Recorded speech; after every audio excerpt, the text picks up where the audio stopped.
The Apostle Paul was a jailbird, which isn't much different than what I do. He wrote a lot of the epistles from prison or jail. He was in prison many times. He was in prisons more frequent than the other apostles. And Paul is a man of God. Therefore, don't look down on people in prison like they're not men of God or something. They probably are, a lot of them. The other thing is that that's an old argument that I had with Pastor Bauer at Santa Rosa Bible back about 4 years ago or more now. I was trying to explain to him that the Apostle Paul was a criminal, which is why I originally came up with the marginal minister's criminal concept anyway.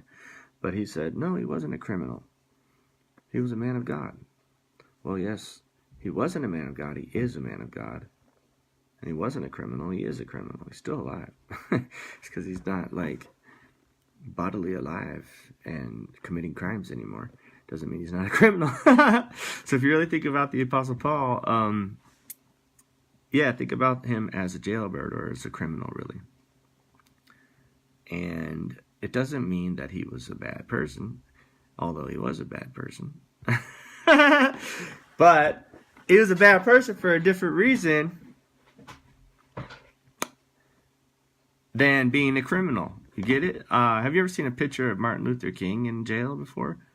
Did you know that people get put in jail all the time for doing the right thing? It happens every day. Yeah, it really does. I don't think that we should follow the consensus, and at least in the way we think. I'm not saying actually go to jail or something on purpose, but you know, if you do something that you know is right and you know that you'll get put in jail for it, you should still do that thing that's right. You know, society, it doesn't get to determine what's right and wrong for us as in Christ believers. So yeah, Paul is a criminal, but he's also a man of God, you know. So Martin Luther King went to jail for doing the right thing. A lot of people went to jail for doing the right thing before. So yeah, like in prisons more frequent, the Apostle Paul says in 2 Corinthians 11, if you start in verse 16 and go all the way to 32 at the end of the chapter, it says all the hard things that happened to him for being a good person, or not for being a good person, but for being a grace believer. But he wasn't a good person, and he said, "O wretched man that I am, who will deliver me from the body of this death?" He said that he was the chief of the sinners. He said that he was the scum of the earth. He said that he was the dregs of society. He did. If you think about it, he was a criminal. That's why I came up with marginal minister's criminal concept in the first place about 4 years ago, which I've not been able to produce in terms of a book. But I think that this Facebook rant that's been going on for like 4 years has been pretty prolific. I think that suffices. Anyway, I think, yeah, just remember that Paul was in jail in Rome. Paul was in a Roman prison. Paul was in a prison in Caesarea. Paul was on house arrest before for the last 2 years of his life.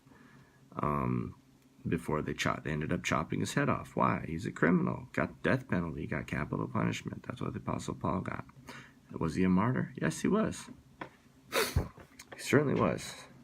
Apostle Paul isn't the very first martyr in the church. That's Stephen. That was done by Paul. Well, it wasn't done by Paul himself.